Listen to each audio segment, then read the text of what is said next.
Hi friends, welcome to our channel. இன்றைக்கி ஒரு சூப்பரான 2 ஆரி ஒர்க் ப்ளவுஸை வந்து நான் ஸ்டிச் பண்ணுற அவுட்கம் மட்டும்தான் உங்களுக்கு இந்த வீடியோவில் காட்டுறேன். இது வந்து என்னோடய ரெகுலர் கஸ்டமரோட ப்ளவுஸ் தான்.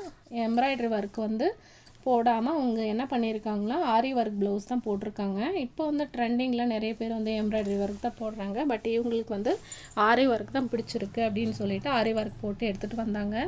இது வந்து அவங்களோட ப்ளவுஸ் அளவில் வந்து போட்டு டெய்லர்கிட்ட மார்க் பண்ணி வாங்காமல் அவங்களா ஒரு ப்ளவுஸ் எடுத்துகிட்டு போய் கொடுத்து அவங்களே மார்க் பண்ணி போட்டிருக்காங்க ஒர்க்கு. பட் வந்து எனக்கு வந்து கொஞ்சம் வந்து டிசப்பாயிண்ட்டாக இருக்குது. ஏன்னாக்கா அவங்களோட நெக்கு வந்து 9.5 இன்ச்சு வரும், கழுத்தின் அகலம் வந்து ஒரு 2.25 வரும். பட் வந்து அவங்க என்ன பண்ணியிருக்காங்கன்னா ஒரு 1/2 இன்ச்சு வந்து கம்மி பண்ணிட்டாங்க. கழுத்தின் அகலம் வந்து 2.25 வச்சுருக்காங்க. கழுத்தின் உயரம் வந்து என்ன பண்ணியிருக்காங்க, ஒரு 8.5 இன்ச் அளவுக்கு வச்சு மார்க் பண்ணிகிட்டு இருக்காங்க. நான் என்ன பண்ணியிருக்கேன்னா, கொஞ்சம் ஹைட்டு கம்மியாக இருந்தாலும் கஸ்டமர்கிட்ட நான் கேட்டுக்குவேன். ஒரு சில கஸ்டமர் என்ன சொல்லுவாங்கன்னா, எனக்கு வந்து கழுத்து வந்து சின்னதாக போட பிடிக்காது, கழுத்து வந்து பெருசாக போடுறது தான் பிடிக்கும்.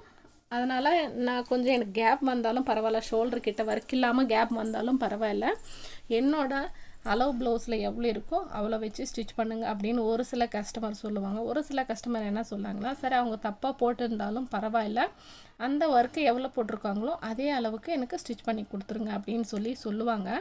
நான் என்ன கேட்டேன்னா, அவங்கள அதே ஒர்க் அளவு போடவா, இல்லை கொஞ்சம் லென்த்தியாக இருந்தாலும் பரவாயில்லையா, கேப் வந்தாலும் பரவாயில்லையா அப்படின்னு கேட்டேன்.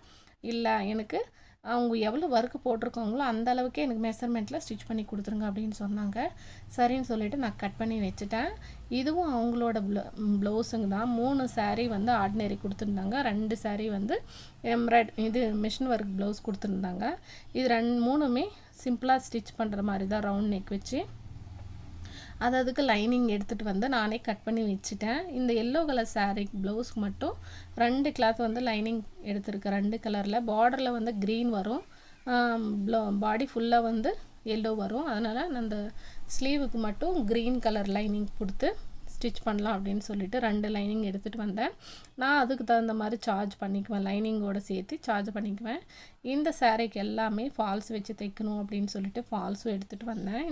இந்த 3 சாரீ ஃபால்ஸ் வச்சு 3 ப்ளவுஸும் அதுக்கப்புறம் 2 ஆரி ஒர்க் ப்ளவுஸும் ஸ்டிச் பண்ணோம். இன்றைக்கி வந்து நான் ஒர்க் வந்து முடிச்சிட்டேன். பட் வந்து ஊக்கு மட்டும் வைக்கல, நாளைக்கு வந்து ஊக்கு வைக்கலாம் அப்படின்னு சொல்லிட்டு எடுத்து வச்சுட்டு அதுக்கப்புறம் மறுநாள் தான் நான் வந்து ஊக்கு வைக்கிறதுக்கு உக்காந்தேன். ஃபுல் அண்ட் ஃபுல் வந்து ஸ்டிச் பண்ணிட்டேன், ஊக்கு மட்டும் வைக்கல. நார்மல் லைனிங் ப்ளவுஸ் தான், எந்த ஒரு டிசைனும் வைக்கலை. நான் வந்து நார்மலாகவே ஸ்டிச் பண்ண ரவுண்டு கழுத்து வச்சு ஊக்கு மட்டும் பேலன்ஸ் இருக்குது. இந்த வேலையை மட்டும் நாளைக்கு நான் பண்ணிடலாம் அப்படின்னு சொல்லிட்டு இருக்கேன்.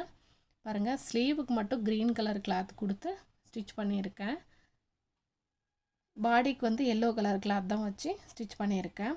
இந்த மாதிரி வரும்போது நீங்களும் அந்த ஸ்லீவ் வந்து என்ன கலர் வருதோ அந்த கலர்லேயே வந்து ஸ்டிச் பண்ணி கொடுக்கும்போது நீட்டாக இருக்கும், பார்க்குறதுக்கு நல்லா இருக்கும். ஒரு சில கஸ்டமர் என்ன பண்ணிடுறாங்களோ, பரவாயில்ல எனக்கு அந்த கை வந்து எனக்கு என்ன கலர் இருக்கோ அதே கூட போடு பரவாயில்ல அப்படின்னு சொல்லுவாங்க. பட் வந்து நீங்கள் ட்ரை பண்ணி பாருங்கள், அந்த ஸ்லீவ் என்ன கலர் இருக்கோ அந்த மாதிரி வந்து அதே கலர் கொடுத்து தைக்கும்போது நல்லா நீட்டாகவும் இருக்கும். ஊக்கு வைக்கிறதுக்காக எல்லாம் எடுத்துகிட்டு வந்து வச்சுட்டு நான் ஊக்கு வச்சுட்டேன்.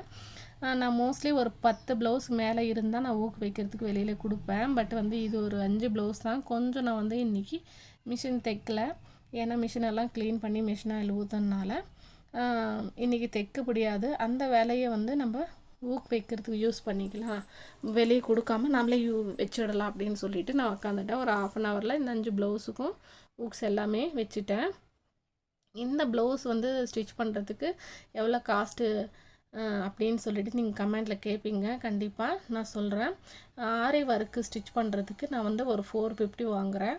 மிஷின் எம்ப்ராய்டரி வாங்கும்போது ஒரு 350லேருந்து 400 வரைக்கும் நான் வாங்குகிறேன். ஏன்னா அந்த ஒர்க்கை பொறுத்து நம்ம ஸ்டிச்சிங் வந்து கொஞ்சம் ஹெவியாக ஸ்டிச் பண்ணணும் அப்படின்னாக்க கொஞ்சம் அமௌண்ட் சேர்த்து கேட்பேன். இல்லை நார்மல் ரவுண்ட் நெக் தான், சிம்பிளாக தான் ஸ்டிச் பண்ணோம் அப்படின்னும்போது கொஞ்சம் வந்து ஒரு 50 ரூபா கம்மியாக தான் வாங்குவேன்.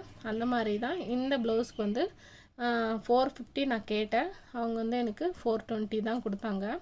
420 ரூபாயில் நான் இந்த ப்ளவுஸ் வந்து ஸ்டிச் பண்ணி கொடுத்துட்டேன். பாருங்கள், அந்த ஒர்க்கு வந்து எவ்வளோ போட்டிருந்தாங்களோ அதே அளவுக்கு தான் நான் வச்சு ஸ்டிச் பண்ணியிருக்கேன். துணியெல்லாம் நான் எக்ஸ்ட்ரா விடலை.